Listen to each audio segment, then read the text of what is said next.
Assalamualaikum warahmatullahi wabarakatuh.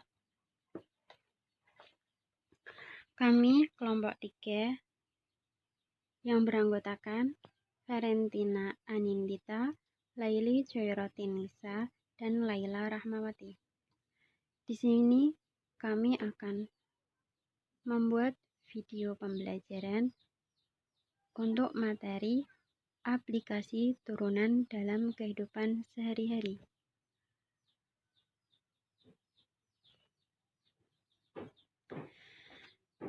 Bagaimana aplikasi turunan dalam kehidupan sehari-hari? Aplikasi turunan dalam kehidupan sehari-hari. Dalam kehidupan sehari-hari, pada umumnya kita sering menerapkan konsep turunan matematika tanpa disadari. Penerapan turunan dalam kehidupan sehari-hari sangat banyak yang dapat ditemui antara lain dalam bidang fisika, kimia, astronomi, dan ekonomi. Beberapa contoh aplikasinya dapat dilihat dalam bidang fisika, antara lain dalam mencari turunan waktu dan fungsi implisit. Turunan ini terdapat dalam ilmu matematika maupun ilmu lainnya.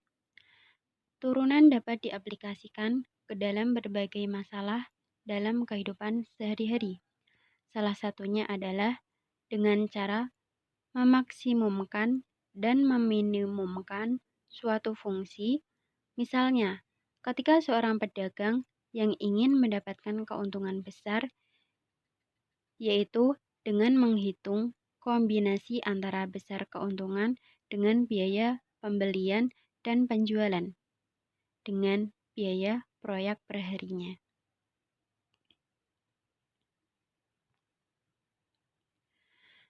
Beberapa contoh aplikasi turunan dalam berbagai bidang. 1. Pada bidang teknik, 2. Pada bidang ekonomi, 3. Pada bidang teknologi, 4. Pada bidang kedokteran. Dalam bidang teknik, pada bidang teknik, penggunaan turunan dapat membantu programmer dalam membuat aplikasi dari mesin-mesin yang handal. Contohnya, para engineer dalam membuat atau mendesain mesin-mesin pesawat terbang. Dalam bidang ekonomi, penerapan penggunaan turunan parsial matematika pada kehidupan sehari-hari sangat banyak. Hampir semua bidang ada. Contohnya, penggunaan turunan parsial dalam bidang ekonomi. Pada bidang ekonomi, fungsi turunan dipakai untuk mencari biaya marginal, yaitu dengan cara menurunkannya dari persamaan biaya total, bisa ditulis biaya marginal sama dengan biaya total. Para matematikawan mengenal biaya marginal sebagai DC per DX, turunan C terdapat X, turunan C terhadap X. Dengan demikian dapat didefinisikan harga marginal sebagai DP per DX, pendapatan marginal sebagai DR per DX, dan keuntungan marginal sebagai DP per DX. Dalam bidang teknologi, penggunaan laju tetesan minyak dari tangki untuk menentukan jumlah kebocoran selama selang waktu tertentu. Penggunaan kecepatan pesawat ulang-alik Endeavour untuk menentukan ketinggian maksimum yang dicapai pada waktu tertentu.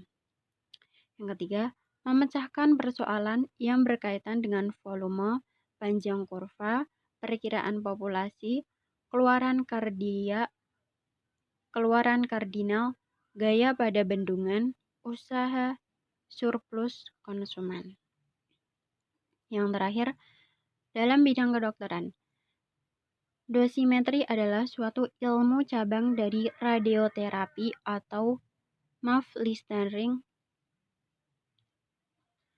Inti dosimetri itu pakai high energy ionizing radiation.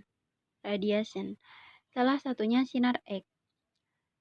Berarti kerjanya jadi tukang ronsen, lebih tepatnya analisis hasil ronsen. Berarti pembahasannya tentang penyakit dalam. Kalkulus berperan pada saat penentuan lokasi koordinat penembakan laser. Pada kalkulus integral dibahas volume benda putar dengan metode cakram, cincin, dan lain-lain. Dengan ini, kita dapat mengukur volume tumor. Kalau pasca penembakan laser volume menurun, maka operasi berhasil. Aplikasi kalkulus yang kedua adalah mengukur fungsi pergerakan kulit tumor setiap waktu. Tujuannya agar setelah tumor hilang, laser tidak ditembakkan lagi atau takut bisa merusak organ. Thank you. Demikian video pembelajaran yang kami buat. Semoga bermanfaat. Wassalamualaikum warahmatullahi wabarakatuh.